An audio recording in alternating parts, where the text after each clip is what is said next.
In the misty hours before dawn on a cold April morning in 1775, the sound of marching feet echoed across the cobblestones of Lexington Green.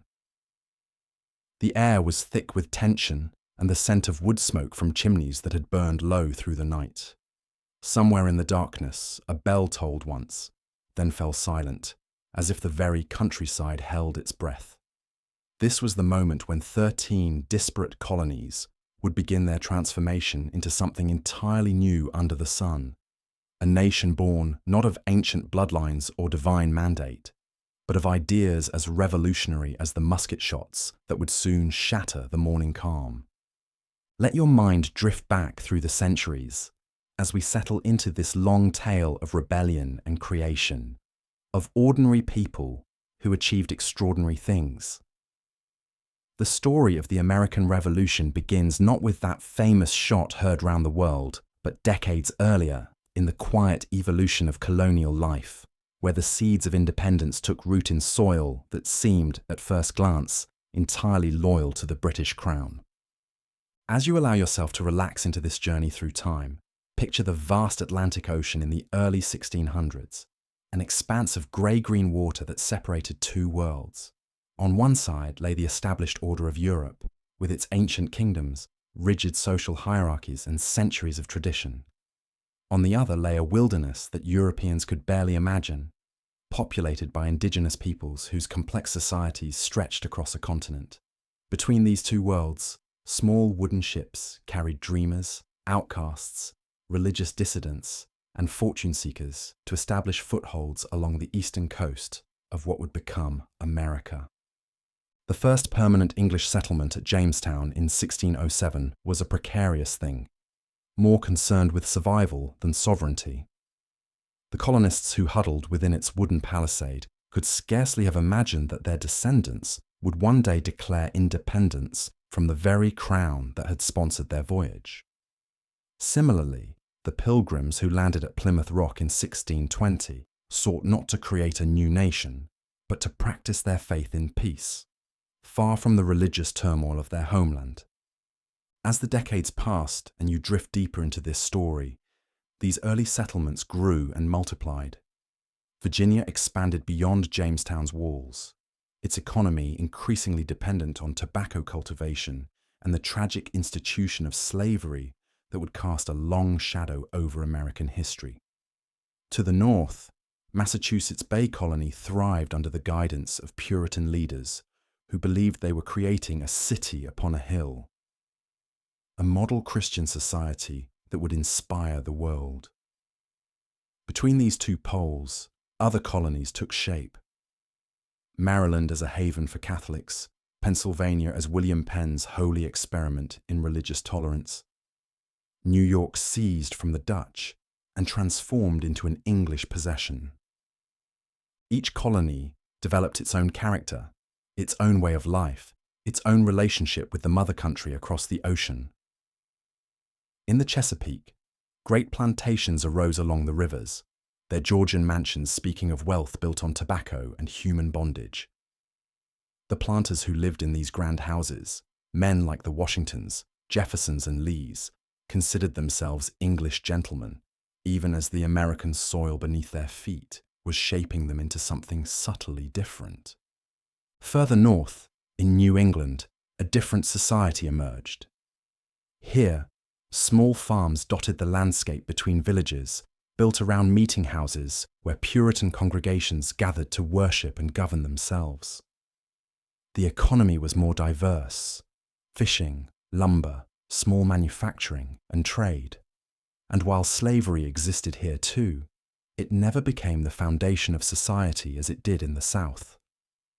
The long winters encouraged indoor pursuits, reading, writing, and the kind of theological and philosophical discussions that would later produce some of America's most revolutionary thinkers. In the middle colonies, yet another pattern developed. Pennsylvania's Quakers created a society based on pacifism and tolerance, welcoming immigrants from across Europe.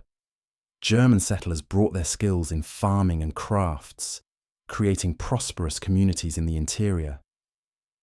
New York, with its great harbour and Dutch legacy of commerce, became a center of trade where people of many nations mingled in the pursuit of profit. As you allow these images to wash over you like gentle waves, consider how distance itself was transforming these colonists. A letter sent from London to Boston took at least 2 months to arrive, if it arrived at all. News of events in Parliament reached the colonies long after decisions had been made and implemented. This isolation forced the colonists to become self-reliant in ways that their cousins in England could hardly imagine. Colonial governments evolved to meet local needs rather than imperial design. In Virginia, the House of Burgesses made decisions about roads, taxes, and local regulations. In New England, town meetings allowed ordinary citizens to debate and vote on community affairs. These institutions, born of necessity and distance, were schools of self-government that taught colonists they could manage their own affairs quite well. Thank you very much. The economy, too, was becoming increasingly American rather than simply English. Colonial merchants traded not just with London, but with the West Indies, other colonies, and even, illegally but profitably, with French and Spanish ports. They shipped lumber to Barbados and brought back sugar and molasses. They sent wheat to southern Europe and imported wine and olive oil.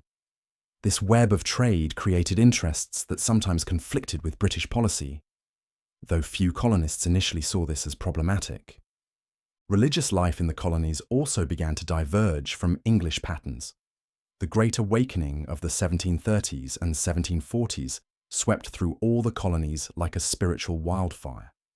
Preachers like George Whitefield drew enormous crowds with their emotional sermons that emphasized personal salvation and direct connection with God.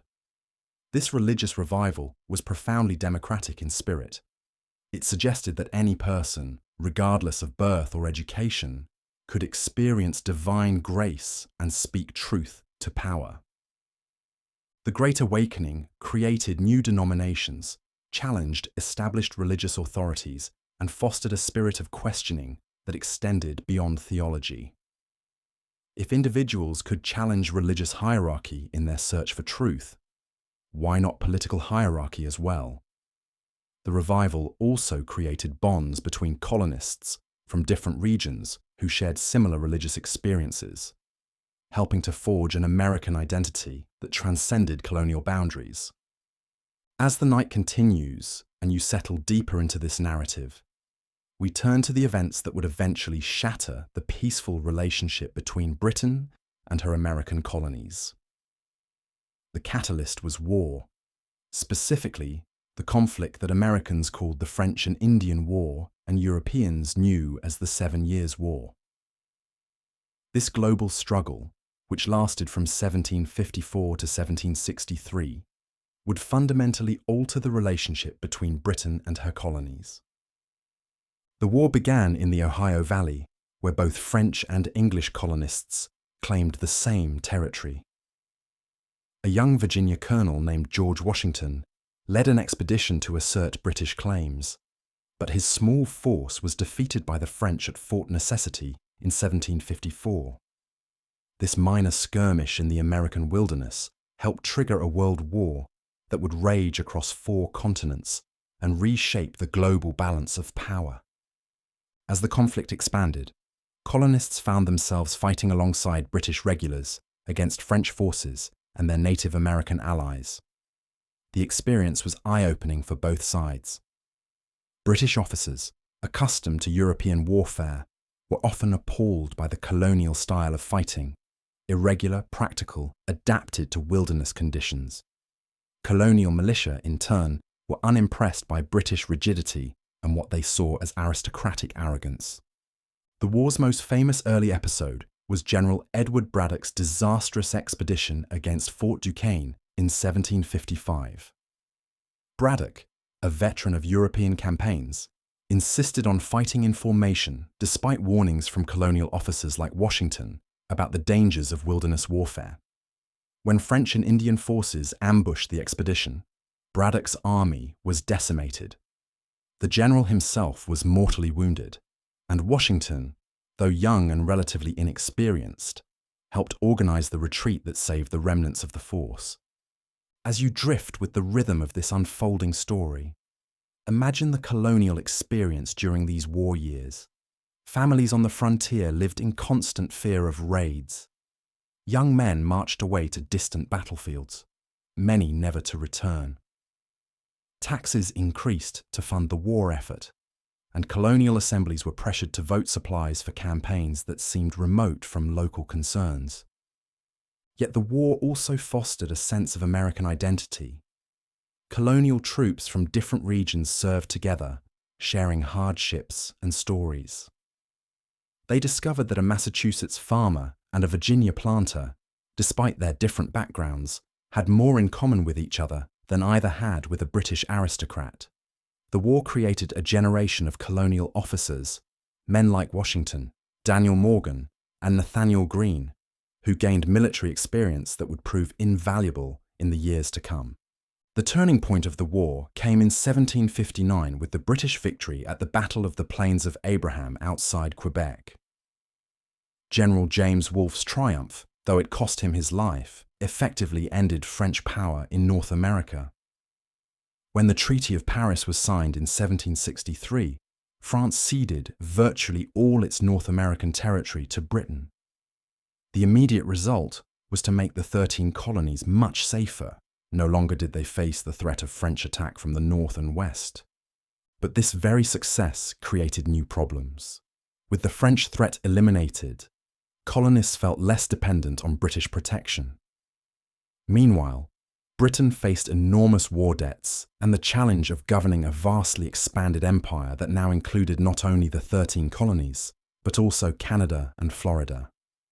The British government, led by King George III and his ministers, concluded that the colonies should help pay for their own defence and administration. This reasonable-sounding principle would prove to be the spark that ignited the American Revolution. For as you continue to relax into this tale, we must understand that the colonists had developed their own ideas about taxation and representation during their century and a half of relative independence. They believed that as English subjects, they possessed certain rights, including the fundamental principle that they could not be taxed without their consent, given through their chosen representatives. The first serious test of this principle came with the Sugar Act of 1764. This law reduced the tax on molasses imported into the colonies, but it also strengthened enforcement mechanisms and established new vice admiralty courts to try smugglers. Colonial merchants, accustomed to evading trade regulations through bribery and smuggling, suddenly found themselves facing serious prosecution.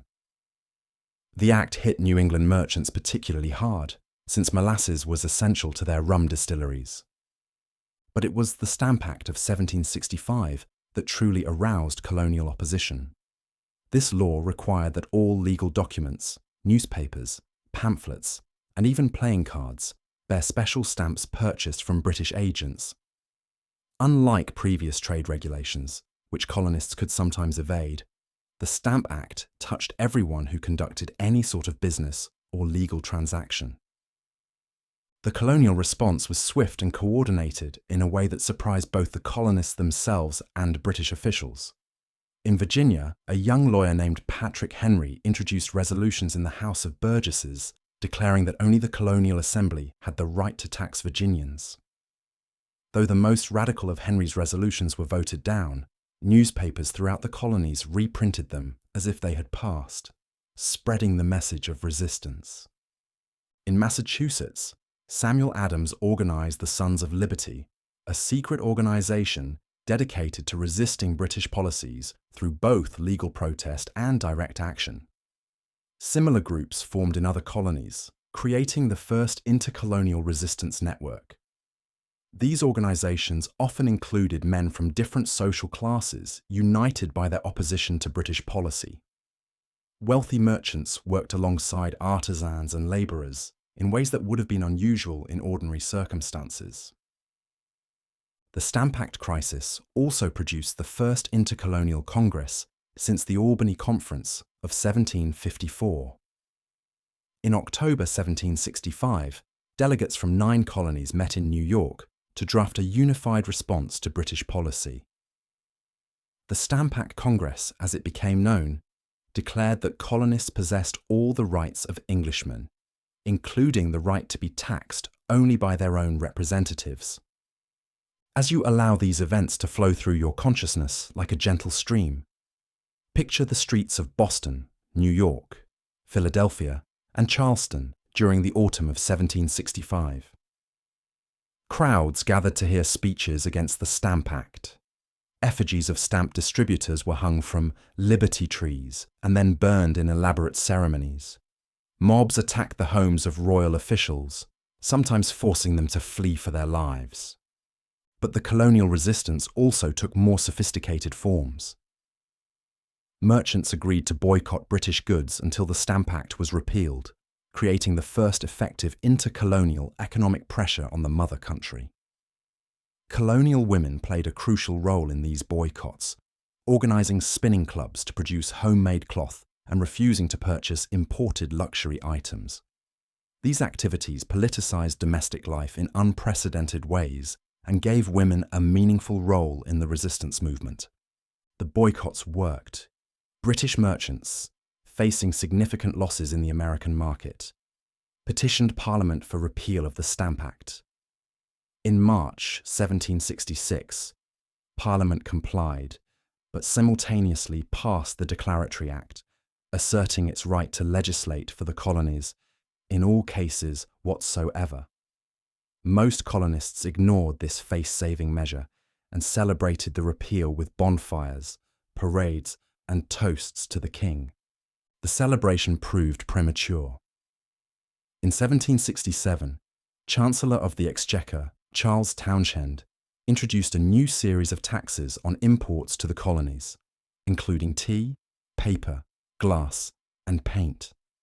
The Townshend Act also established new enforcement mechanisms and used the revenue to pay the salaries of royal governors and judges, making these officials independent of colonial assemblies. Once again, colonial resistance emerged, but this time it was more sophisticated and better coordinated. John Dickinson of Pennsylvania published his Letters from a Farmer, arguing eloquently that the Townshend Acts violated colonial rights. Samuel Adams persuaded the Massachusetts Assembly to send a circular letter to other colonial legislatures calling for united resistance.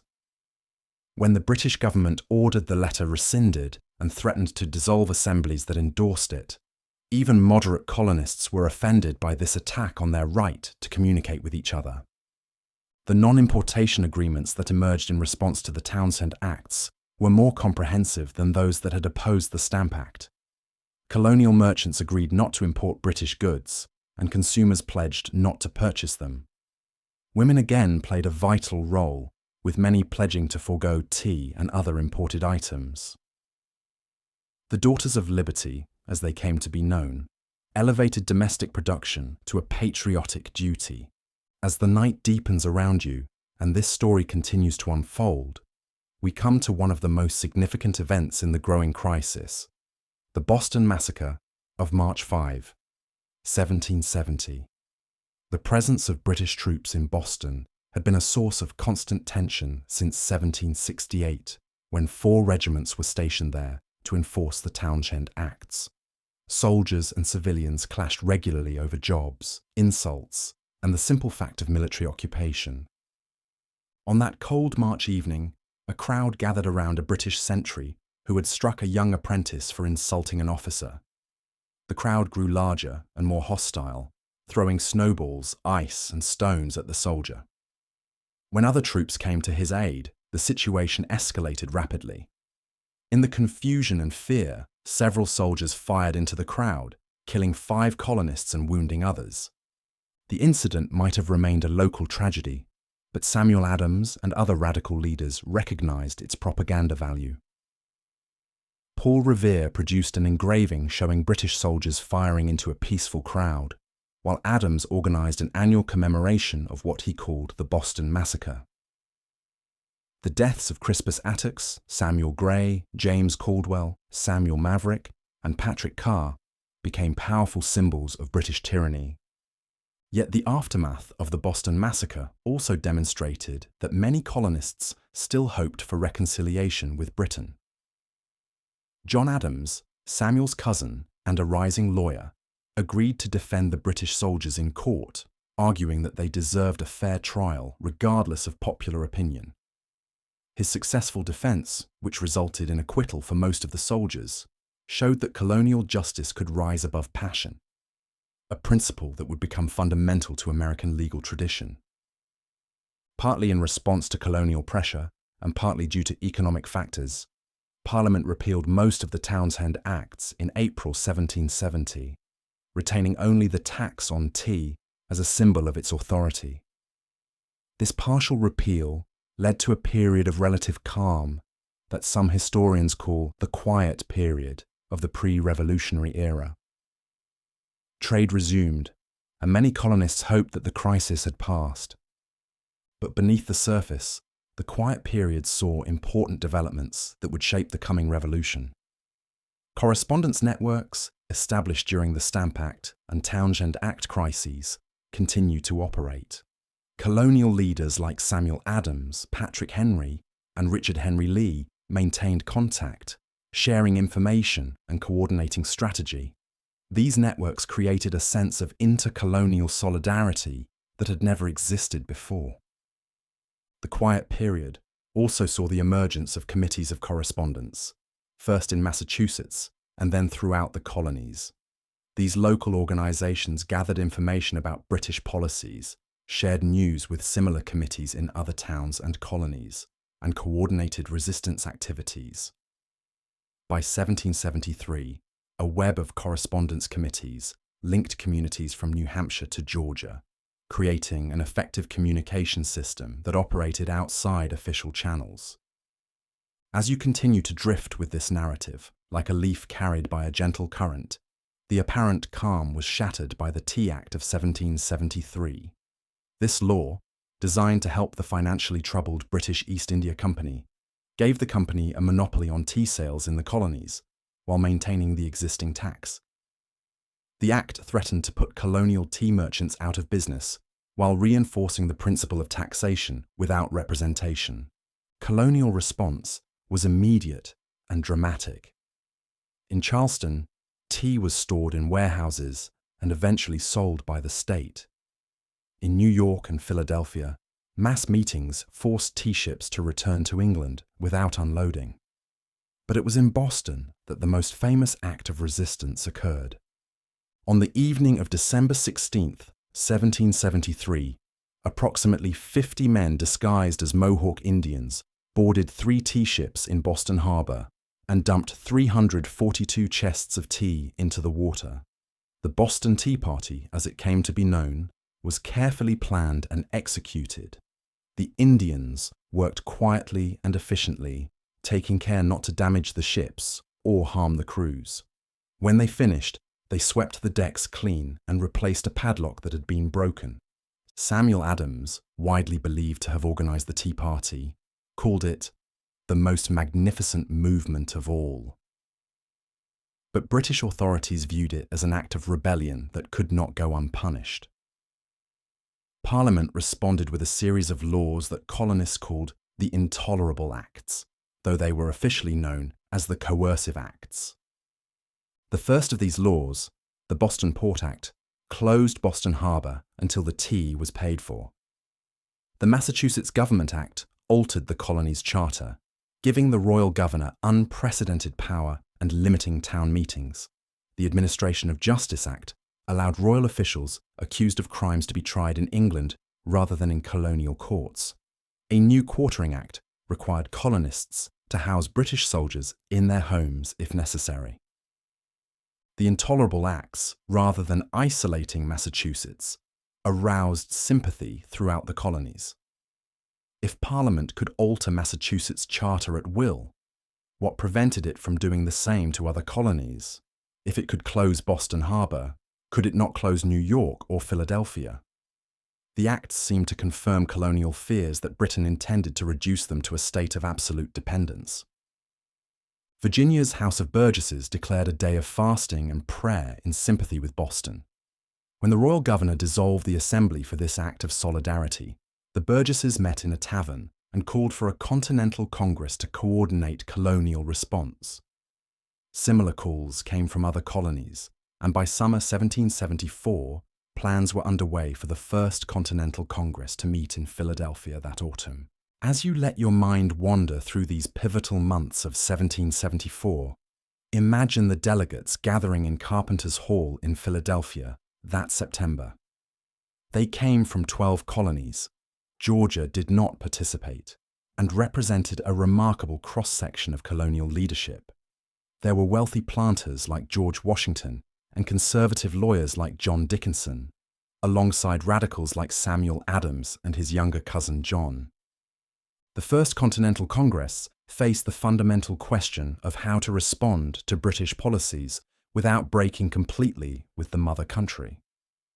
Conservative delegates hoped to find a compromise that would preserve colonial rights within the British Empire. Radicals were prepared to move toward independence if necessary, though few spoke openly of such a drastic step. After weeks of debate, the Congress produced several important documents. The Declaration of Rights and Grievances outlined colonial complaints against British policy since 1763. The Continental Association established a comprehensive boycott of British goods and called for the creation of local committees to enforce compliance. Perhaps most importantly, the Congress agreed to meet again if British policies did not change. The Continental Association marked a new level of colonial organisation and commitment. Local committees, often calling themselves committees of safety, sprang up throughout the colonies to enforce the boycott and coordinate resistance activities. These committees became, in effect, a parallel government structure that gradually assumed many functions of royal authority.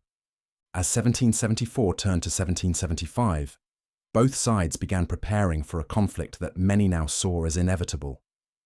In Massachusetts, Royal Governor Thomas Gage found his authority increasingly challenged by local committees and militia units. The colonists began stockpiling weapons and military supplies, while British forces prepared to seize these illegal armaments. The spark came on April 19, 1775, when Gage ordered a force of about 700 troops to march from Boston to Concord to destroy a colonial weapons cache. The movement could not be kept secret, and Paul Revere, William Dawes, and Samuel Prescott rode through the night to warn the countryside. By dawn, militia units were gathering to oppose the British march. As the morning mist rises in your mind's eye, picture Lexington green in the grey light of early dawn. About 70 colonial militia, led by Captain John Parker, waited uncertainly as the British column approached. Parker, a veteran of the French and Indian War, had instructed his men to stand their ground, but not to fire unless fired upon. The British commander, Major John Pitcairn, ordered the militia to disperse. What happened next remains one of history's mysteries. Someone fired a shot. British and American accounts disagreed about who, and in the confusion that followed, British soldiers killed 8 militiamen and wounded 10 others. The British then continued their march to Concord, where they found most of the military supplies already moved to safety. At Concord's North Bridge, the situation escalated further. A larger force of colonial militia confronted the British, and this time the fighting was sustained and deadly.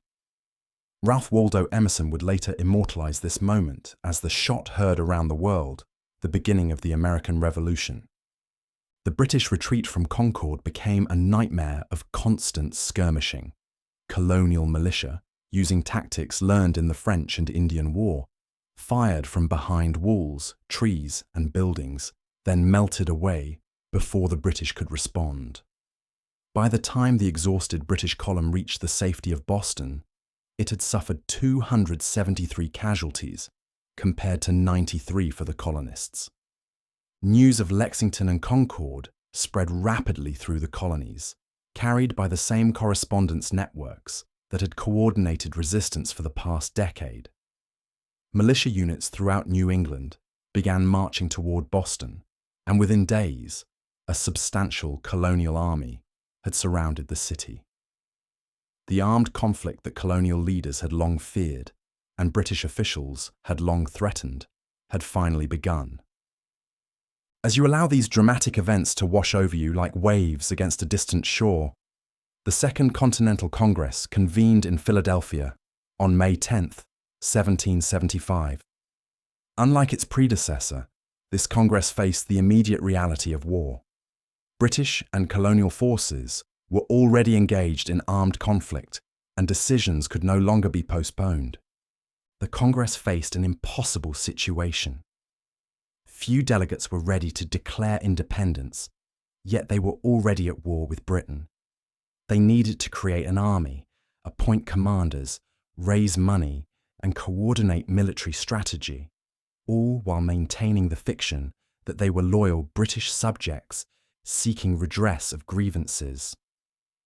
The most pressing issue was military leadership. The New England militia surrounding Boston needed a commander-in-chief, and political considerations suggested that he should not be from New England. John Adams proposed George Washington of Virginia, and after some debate, the Congress unanimously approved the appointment. Washington's selection was inspired. At 43, he was young enough for the rigorous demands of military command, but old enough to command respect.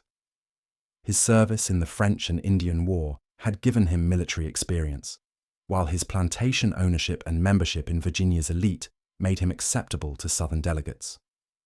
Perhaps most importantly, his personal character, his dignity, integrity, and visible commitment to civilian control of the military made him the ideal leader for a revolutionary cause that prided itself on its virtues. The Congress also authorized the raising of Continental Army units and issued paper money to fund military operations. It established a postal system under Benjamin Franklin and created a navy under Essex Hopkins. These actions, taken ostensibly to defend colonial rights, actually constituted the creation of a new government, though few delegates were ready to acknowledge this reality. Meanwhile, military events continued to unfold. On June 17, 1775, British forces attempted to break the colonial siege of Boston by seizing the heights of Charlestown Peninsula. The resulting Battle of Bunker Hill, actually fought mostly on Breed's Hill, became one of the bloodiest encounters of the entire war. Colonial forces, commanded by William Prescott and Israel Putnam, fortified the hilltop and waited for the British assault. General William Howe led a frontal attack by about 2,200 British troops against approximately 1,500 colonials. The Americans, short of gunpowder, held their fire until the British were very close, leading to the famous command, "Don't fire until you see the whites of their eyes." When they did fire, the results were devastating. The first British assault was repelled with heavy casualties, as was the second. Only on the third assault, when the Americans had exhausted their ammunition, did the British succeed in taking the hill. But their victory came at an enormous cost. Over 1,000 casualties, including many officers, compared to about 400 for the Americans.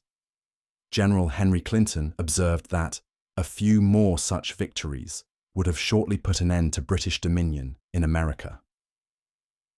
The Battle of Bunker Hill had profound psychological effects on both sides. For the Americans, it demonstrated that colonial militia could stand against British regulars and inflict heavy casualties. For the British, it showed that suppressing the American rebellion would require far more resources and time than anyone had imagined. As summer turned to autumn in 1775, and you continue to drift deeper into this unfolding drama, both sides sought ways to end the conflict. The Continental Congress sent the Olive Branch Petition to King George III, professing loyalty and asking for royal mediation of the dispute.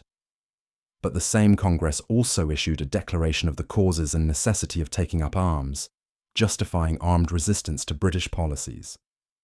King George III rejected the Olive Branch Petition without reading it, and instead issued a proclamation of rebellion, declaring the colonies to be in a state of revolt. Parliament passed the Prohibitory Act, effectively declaring war on American commerce and authorizing the seizure of American ships. These actions convinced many moderate colonists that reconciliation was impossible.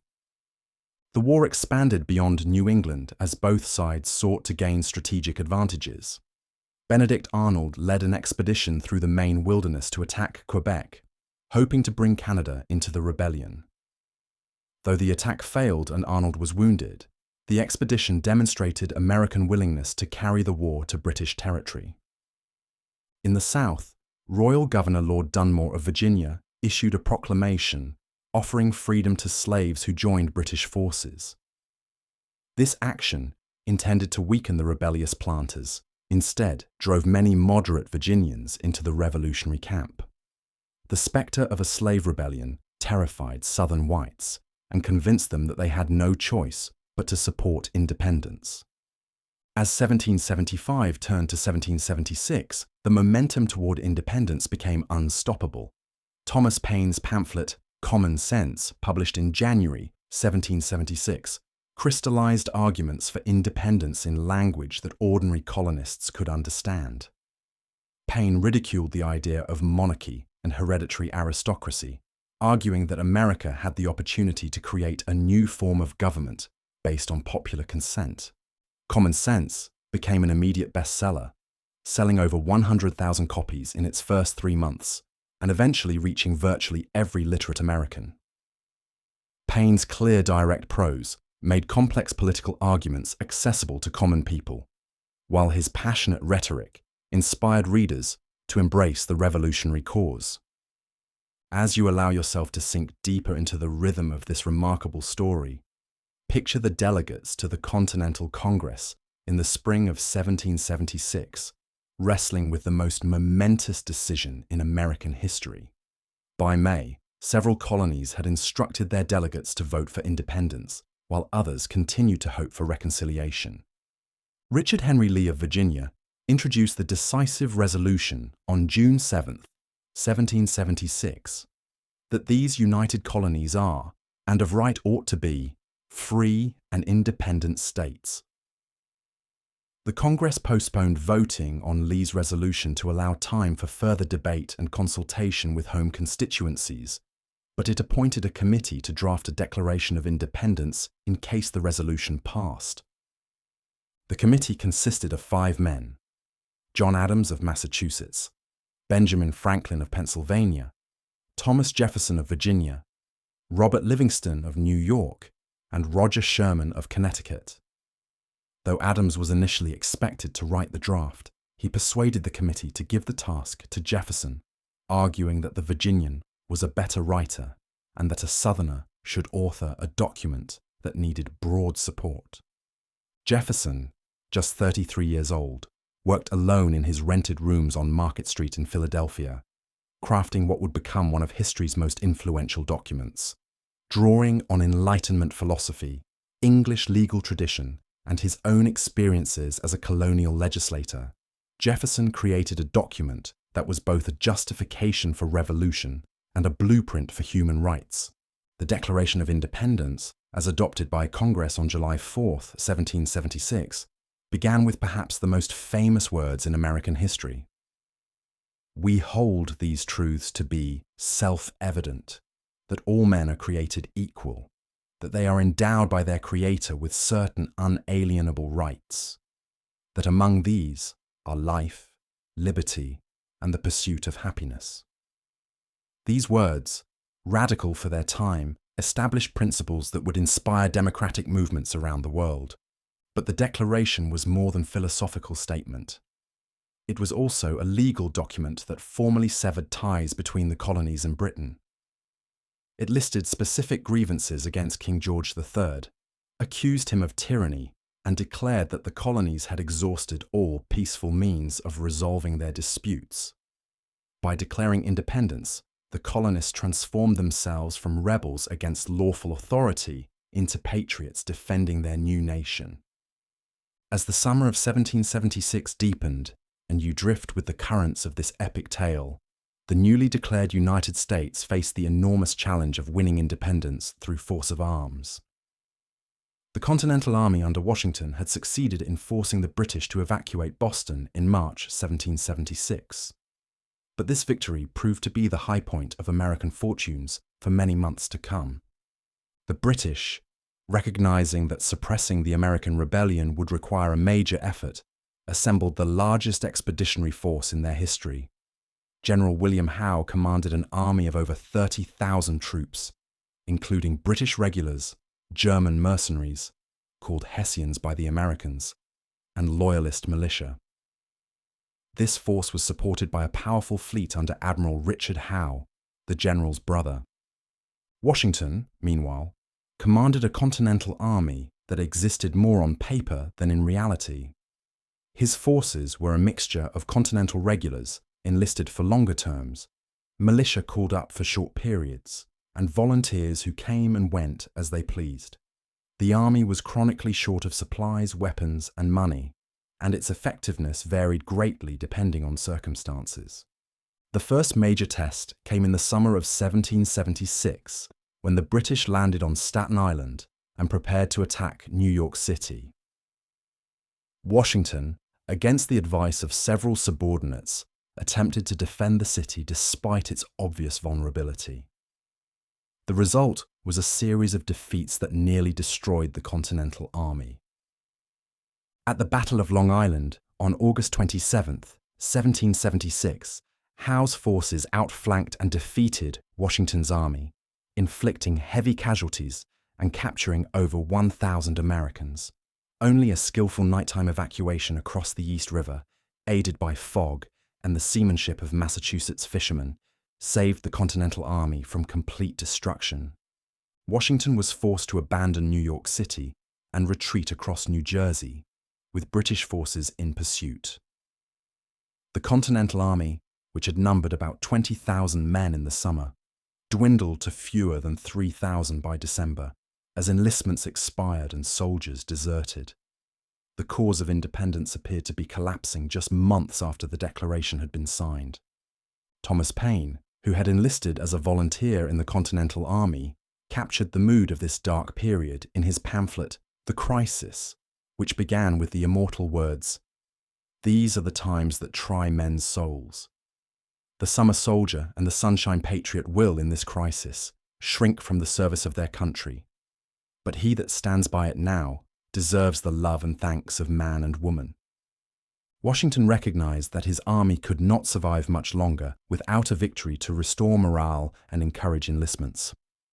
In a desperate gamble, he planned a surprise attack on the Hessian garrison at Trenton, New Jersey, for the day after Christmas, 1776.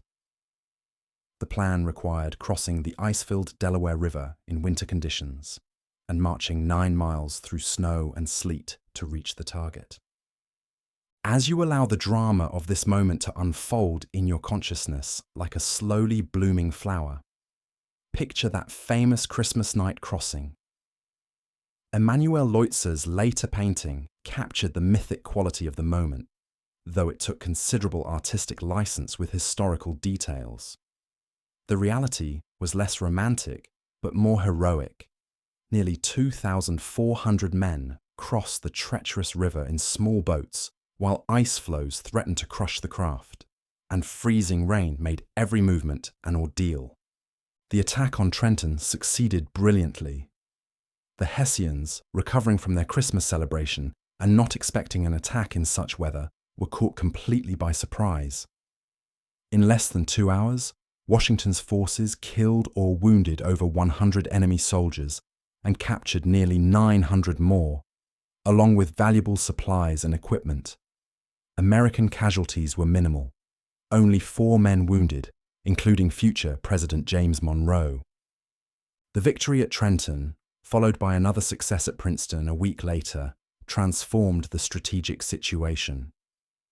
These were not major battles in military terms, but their psychological impact was enormous. They demonstrated that the Continental Army could defeat professional European soldiers and gave Americans hope that independence was achievable. The Trenton-Princeton campaign also established Washington's reputation as a military leader of exceptional ability. His willingness to take calculated risks, his skill in retreat and maneuver, and his ability to inspire confidence in desperate circumstances marked him as a commander of rare talent. European observers began to take the American rebellion seriously, recognizing that it was led by capable men fighting for deeply held beliefs. As 1777 dawned, and this long narrative continues to unfold like a river flowing toward the sea, both sides prepared for what they hoped would be the decisive campaign of the war. The British developed an ambitious strategy to divide the rebellious colonies by controlling the Hudson River Valley, separating New England from the other states. The plan called for a three-pronged attack. General John Burgoyne would advance south from Canada with about 8,000 men. Colonel Barry St. Leger would move east from Lake Ontario with a smaller force, and General Howe would move north from New York City.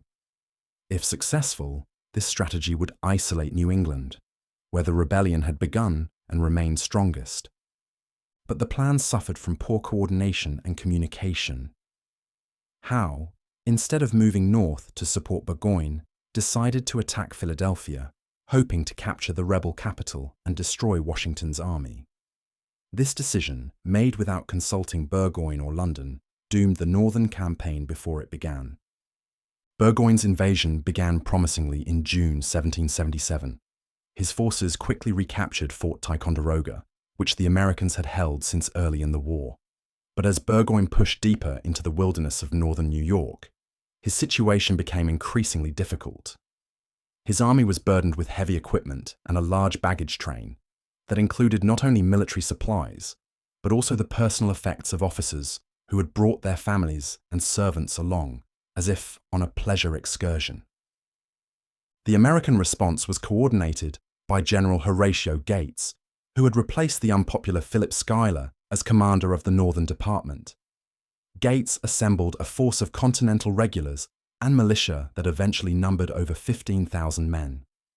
More importantly, he adopted a strategy of harassment and delay that gradually weakened Burgoyne's forces without risking decisive battle. American militia, led by men like John Stark and Seth Warner, struck at Burgoyne's supply lines and isolated detachments. At the Battle of Bennington in August 1777, Stark's New Hampshire militia decisively defeated a Hessian force sent to capture American supplies, killing or capturing nearly 900 enemy soldiers. Stark's rallying cry, "We'll beat the enemy or Molly Stark sleeps a widow tonight," became part of Revolutionary folklore. Meanwhile, St. Leger's expedition from the west was stopped at Fort Stanwix by a determined garrison, and eventually abandoned when Benedict Arnold approached with reinforcements. The failure of this supporting operation left Burgoyne increasingly isolated as he pushed toward Albany.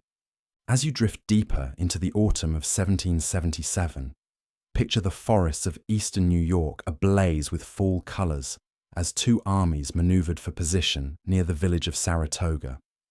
Burgoyne, his forces reduced to about 6,000 men, and his supplies running low, faced a critical decision: retreat to Canada or fight his way through the American forces, blocking his path to Albany.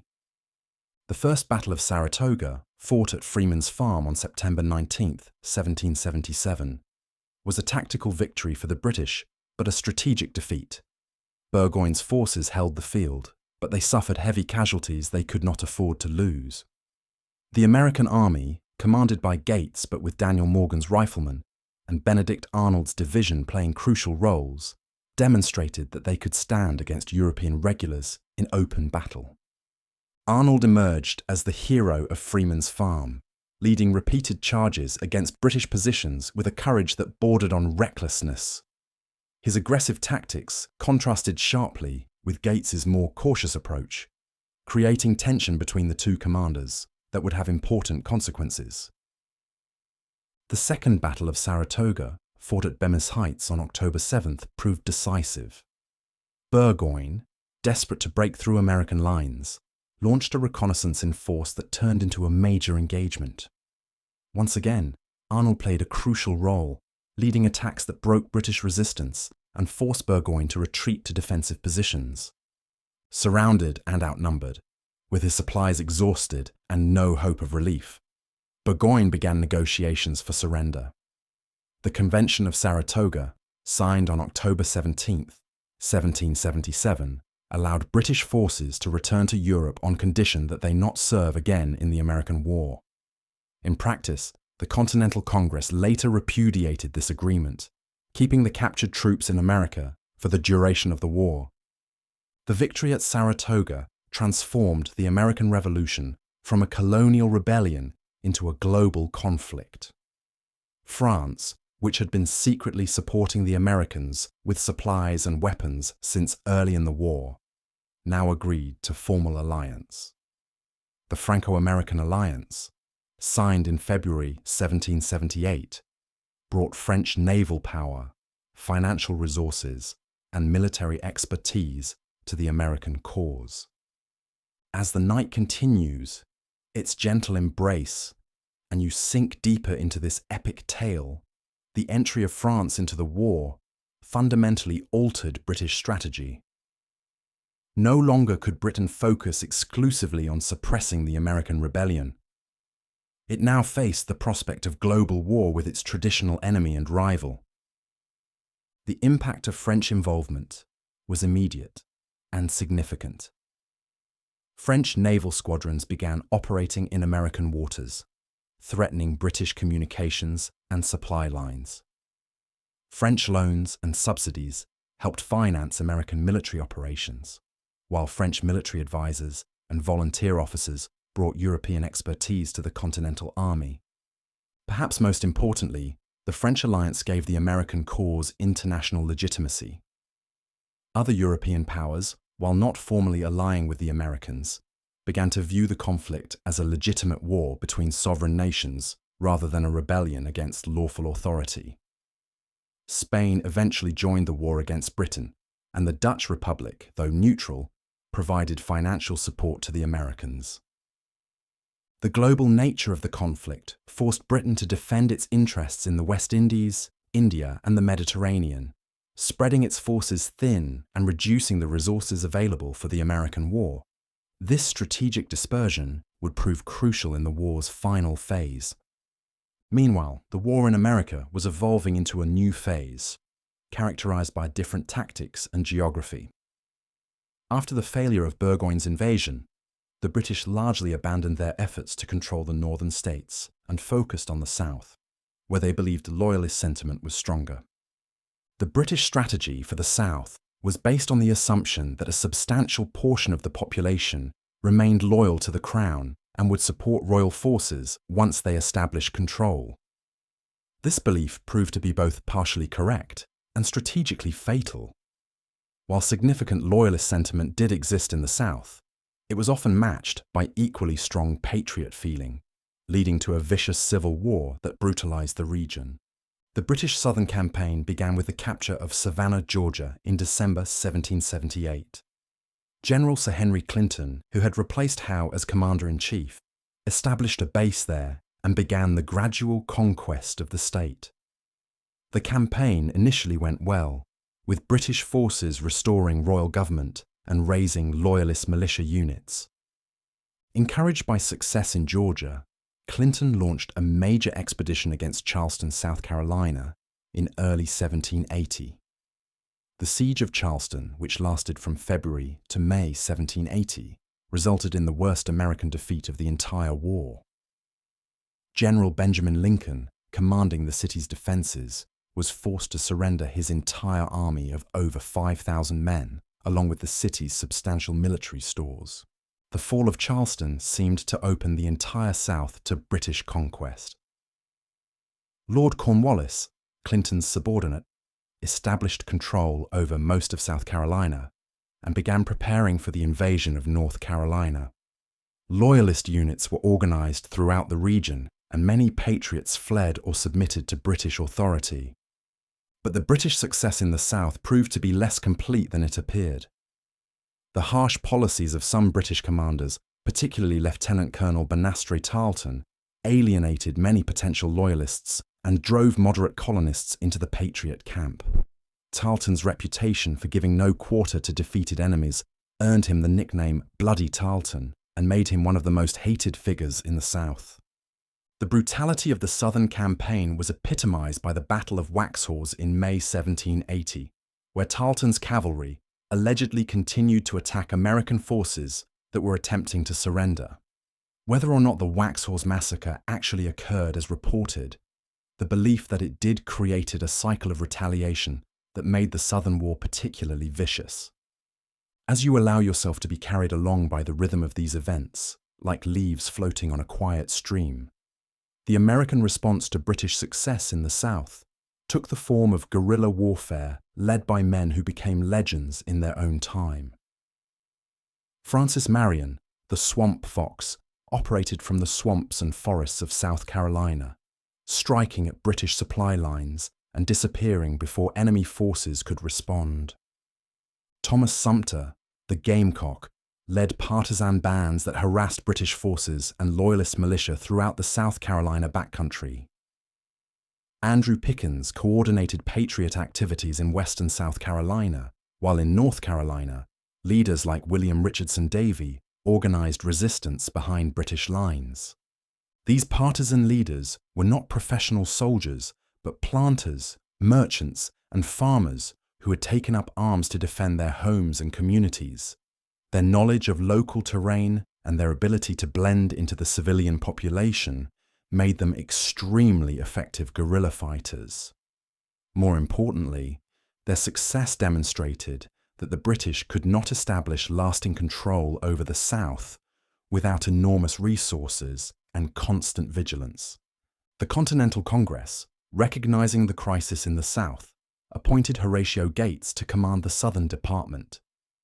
Gates, the hero of Saratoga, was expected to restore American fortunes in the region.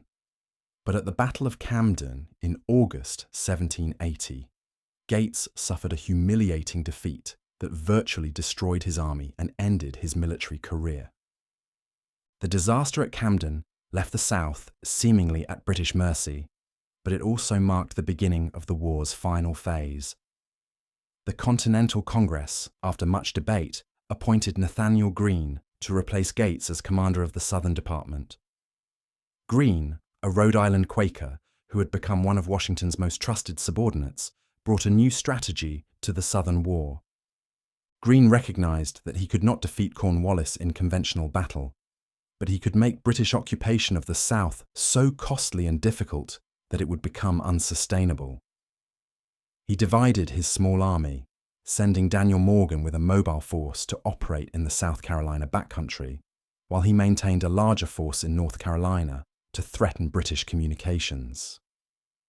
The wisdom of Greene's strategy was demonstrated at the Battle of Cowpens in January 1781, where Morgan's force decisively defeated Tarleton's cavalry in one of the most tactically brilliant engagements of the war.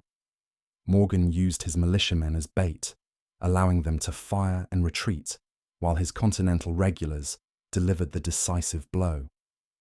The victory at Cowpens eliminated Tarleton's force and gave American morale a crucial boost. Cornwallis, infuriated by the defeat at Cowpens, abandoned his careful strategy of gradual conquest and pursued the American forces into North Carolina. This decision, made in anger, ultimately proved fatal to British hopes in the South. By pursuing Morgan and Greene, Cornwallis moved away from his supply bases and into hostile territory, where every mile multiplied his difficulties. The pursuit culminated in the Battle of Guilford Courthouse in March 1781, where Greene finally accepted battle against Cornwallis's main army. Using tactics similar to those employed at Cowpens, Greene positioned his forces in 3 lines, allowing his militia to fire and retreat while his regulars held the final position. The battle was technically a British victory, as Cornwallis held the field when Greene withdrew. But the cost was enormous, nearly 600 casualties out of an army of less than 2,000 men. Charles James Fox, a British politician, observed that another such victory would ruin the British army, giving birth to the term Pyrrhic victory. More importantly, the Battle of Guilford Courthouse convinced Cornwallis that he could not conquer the Carolinas with his reduced forces. Against Clinton's explicit orders, he decided to move his army to Virginia, where he hoped to establish a base for further operations. This decision would lead directly to the climactic campaign of the war. As you drift deeper into the spring and summer of 1781, the war was entering its final phase, though few participants realized it at the time. Washington, still maintaining his army in the vicinity of New York, continued to hope for an opportunity to attack the British stronghold. The French, now fully committed to the American cause, were planning new operations to support their allies. The key figure in the war's final phase was the Marquis de Lafayette, a young French volunteer who had joined Washington's staff in 1777 and had become one of the most effective American commanders. Lafayette was given command of American forces in Virginia and tasked with containing Cornwallis while avoiding a decisive battle that might destroy his smaller army. Lafayette's campaign in Virginia demonstrated the skills he had learned under Washington's tutelage. He harassed Cornwallis's forces, threatened British supply lines, and prevented the enemy from establishing firm control over the state. Most importantly, he maneuvered Cornwallis toward the Chesapeake Bay, where the British general hoped to establish a base for future operations. Meanwhile, Washington and his French counterpart, the Comte de Rochambeau, were planning a coordinated attack on New York. The plan called for a French fleet under Admiral de Grasse to support a land assault on British positions in the city. But de Grasse, when he arrived in American waters, suggested a different strategy: an attack on Cornwallis's isolated army in Virginia. The decision to march south rather than attack New York was one of the most important strategic choices of the war. Washington and Rochambeau, recognizing the opportunity to trap Cornwallis between land and sea forces, abandoned their plans for New York and began the long march to Virginia. The movement of the Franco-American army from New York to Virginia was a masterpiece of strategic deception and logistical coordination. Washington maintained the fiction that he was preparing to attack New York while secretly moving his forces south. The deception was so successful that Clinton did not realize the true destination of the Allied army until it was too late to interfere.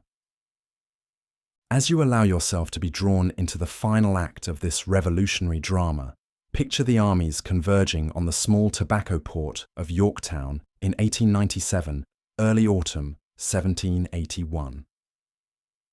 Cornwallis, following Clinton's instructions to establish a naval base, had fortified the town and settled down to await reinforcements. He had no idea that the largest army yet assembled in North America was marching towards him. The siege of Yorktown began on September 28, 1781, when the combined Franco-American army, numbering over 17,000 men, surrounded the British positions. Cornwallis commanded fewer than 8,000 troops, and his position was made desperate by the arrival of de Grasse's fleet, which controlled the Chesapeake Bay and prevented British naval relief.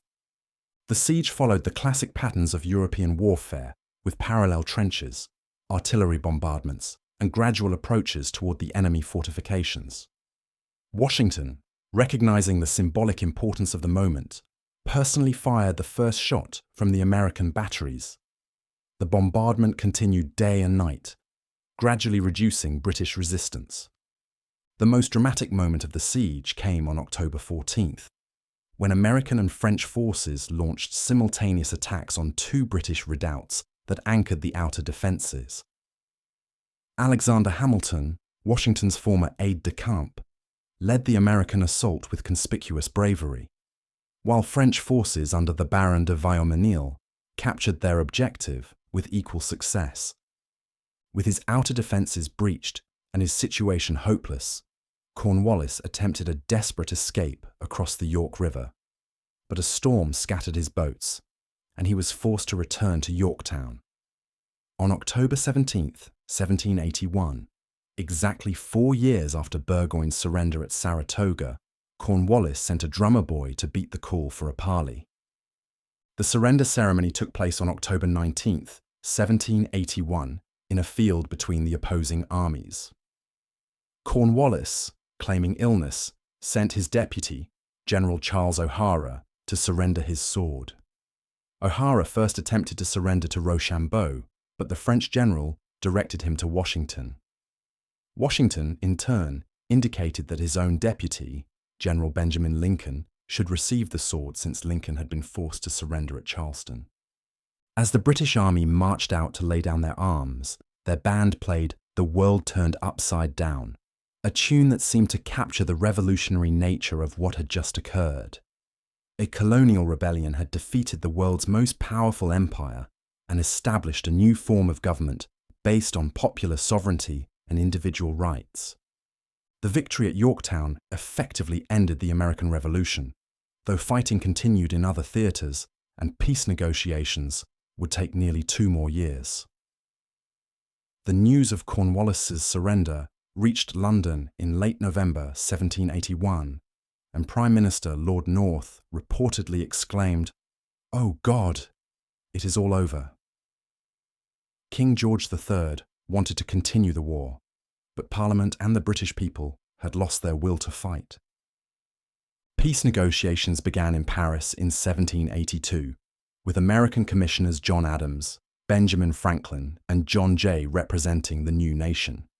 The negotiations were complicated by the need to balance American, French, and Spanish interests, but the American diplomats proved as skillful as their generals had been.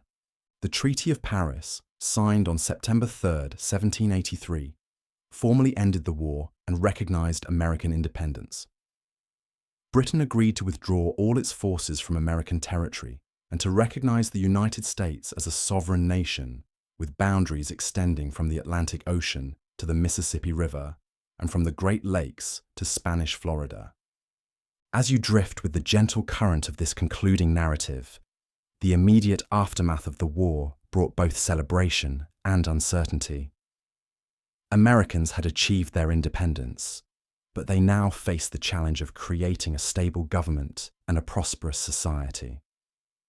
The Articles of Confederation, adopted during the war, proved inadequate for governing a nation, leading to the Constitutional Convention of 1787 and the creation of the federal system that still governs the United States today.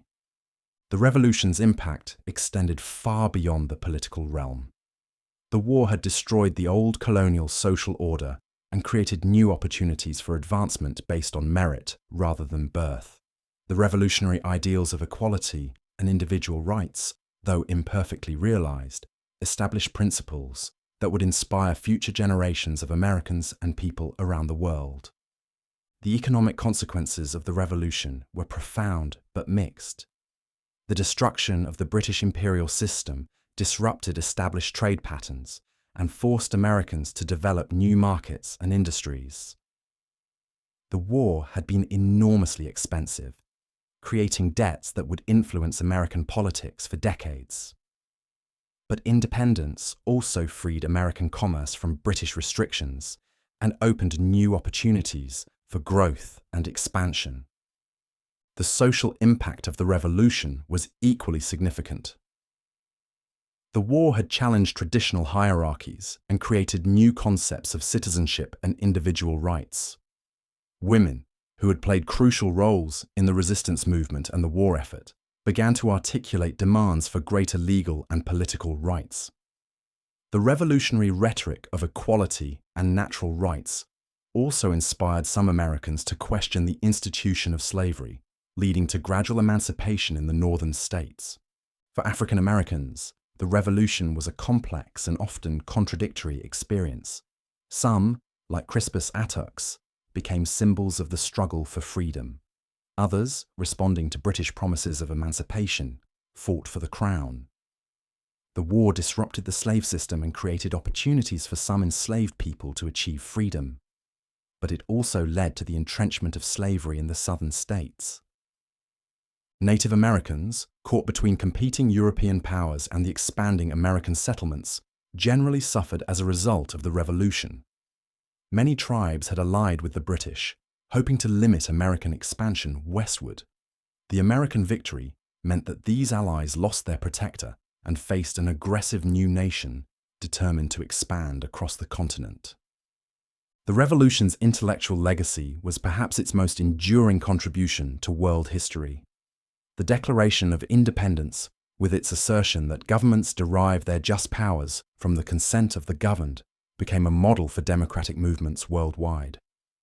The Constitution, with its system of checks and balances and its protection of individual rights, influenced constitutional development in many nations. The revolutionary generation produced a remarkable group of leaders whose ideas and achievements continue to shape American politics and society. George Washington's decision to relinquish power after 2 terms as president established the precedent of peaceful transfer of power that has been fundamental to American democracy. Thomas Jefferson's vision of an agrarian republic based on individual liberty influenced American political thought for generations. Benjamin Franklin's combination of scientific inquiry, political wisdom, and practical philanthropy embodied the Enlightenment ideals that inspired the Revolution. John Adams's contributions to constitutional theory and his commitment to the rule of law helped establish the legal foundations of the new nation. Alexander Hamilton's financial policies and his vision of America as a commercial and industrial power shaped the nation's economic development. The Revolution also created a new American identity that transcended the old colonial boundaries. The shared experience of war and the common commitment to revolutionary ideals helped forge a sense of national unity that had not existed before 1776. The symbols and rituals of American nationalism, the flag, the national anthem, the 4th of July, all derive from the revolutionary period and continue to unite Americans across regional and cultural divisions. As you continue to drift through the peaceful currents of this concluding chapter, consider how the Revolution established patterns that would influence American development for centuries to come. The westward expansion that would define much of the 19th century was made possible by the Revolution's success in securing independence and establishing American claims to the territory between the Appalachian Mountains and the Mississippi River. The Revolution also established the principle of popular sovereignty that would drive the expansion of democracy throughout American history. The idea that political power ultimately derives from the people became the foundation for the extension of voting rights to previously excluded groups and the democratization of American society. The economic system that emerged from the Revolution, based on individual enterprise, private property, and limited government, became the foundation for American capitalism. The revolutionaries' suspicion of concentrated power and their commitment to individual liberty shaped American attitudes toward government and business that persist to this day. The Revolution's religious legacy was equally important. The separation of church and state, first established in Virginia and later incorporated into the First Amendment, became a fundamental principle of American government. The religious freedom that the Revolution guaranteed helped create the diverse, pluralistic society that America became. The international impact of the American Revolution was immediate and far-reaching. The success of the American Republic inspired democratic movements in Europe and Latin America, while the principles of the Declaration of Independence and the Constitution influenced political thought worldwide. The French Revolution, which began in 1789, was directly inspired by the American example, and its leaders explicitly acknowledged their debt to American revolutionary thought. The Revolution also established America's role as a haven for those seeking political and religious freedom. The ideals of liberty and equality that the Revolution proclaimed, though imperfectly realized, attracted immigrants from around the world and helped create the diverse, multicultural society that America became. As you allow yourself to sink deeper into the quiet contemplation of this remarkable story, the legacy of the American Revolution continues to shape contemporary American society and politics. The ongoing struggle to fulfill the promise of equality proclaimed in the Declaration of Independence has driven many of the most important social movements in American history, from the abolition of slavery to the extension of civil rights to all Americans. The tension between individual liberty and collective welfare that was central to revolutionary political thought continues to influence American political debate. The federalism established by the Constitution, with its division of power between national and state governments, remains a fundamental feature of American government. The Bill of Rights, added to the Constitution in 1791, continues to protect individual liberties and limit government power. The Revolution's economic legacy is visible in America's commitment to free enterprise and individual economic opportunity.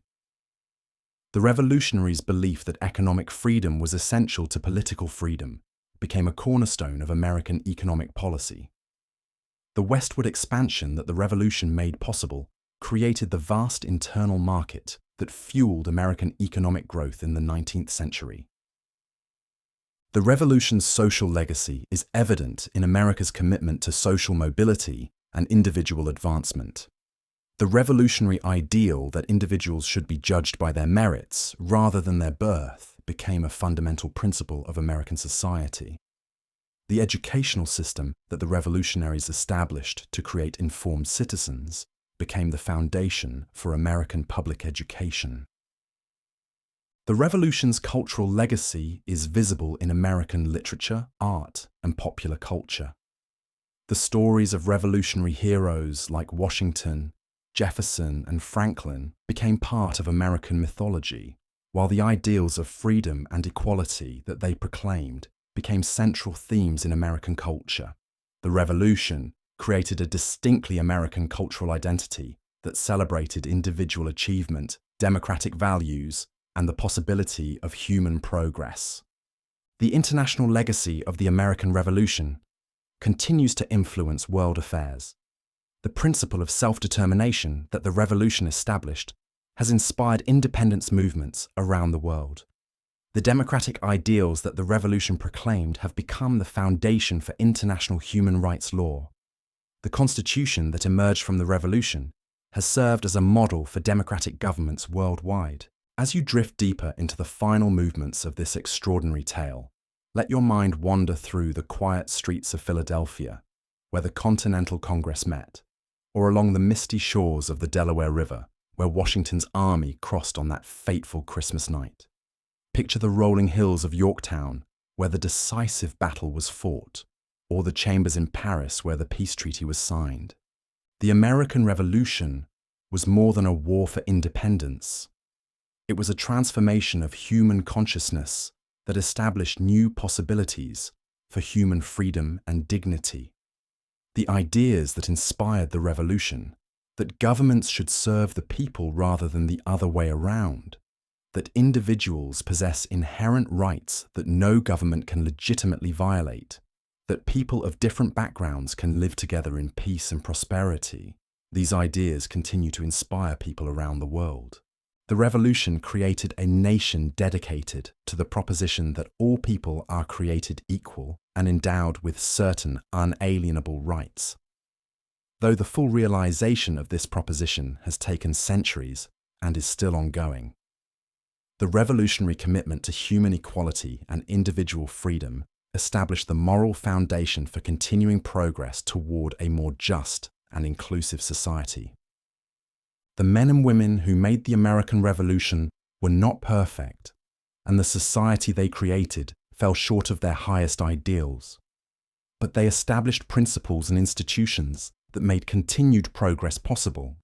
They created a system of government that could evolve and adapt while maintaining its commitment to individual liberty and popular sovereignty. As the night deepens around you and this long tale draws to its close, reflect on the remarkable journey from the first colonial settlements to the establishment of an independent nation. In less than 2 centuries, a collection of disparate colonies had become a unified nation, committed to revolutionary ideals of freedom and equality. The transformation was not inevitable.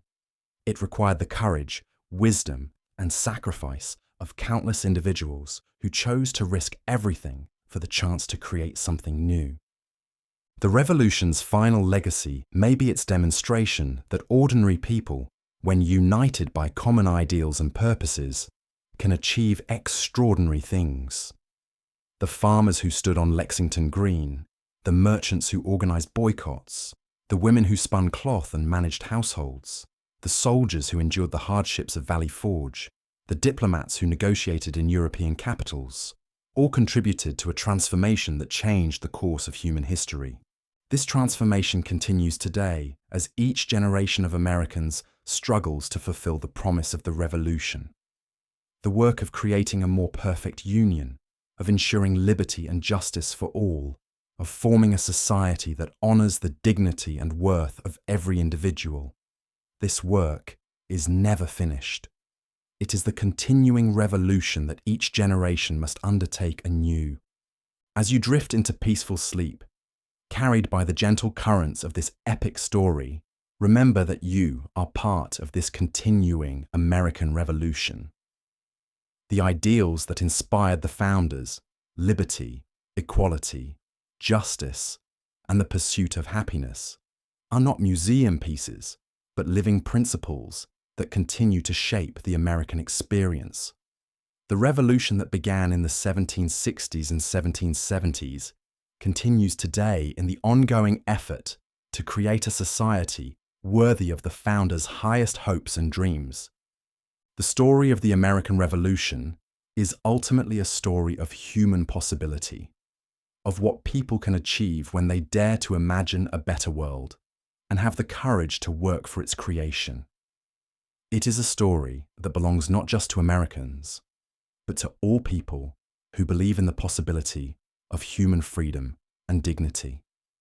As you rest in the quiet peace of night, let this story of courage, sacrifice, and ultimate triumph remind you that even the most daunting challenges can be overcome when people unite in pursuit of justice and freedom. And so the tale reaches its natural conclusion, not with the end of the revolution itself, but with the recognition that its true legacy lies not in the past, but in the future, in the continuing effort to build a society based on the revolutionary principles of human equality and individual liberty. The revolution succeeded not just in creating a new nation, but in establishing new possibilities for human flourishing that continue to inspire and challenge us today. In the quiet darkness of night, as you drift towards sleep, you carry with you the knowledge that you are part of this great continuing story of human freedom and dignity.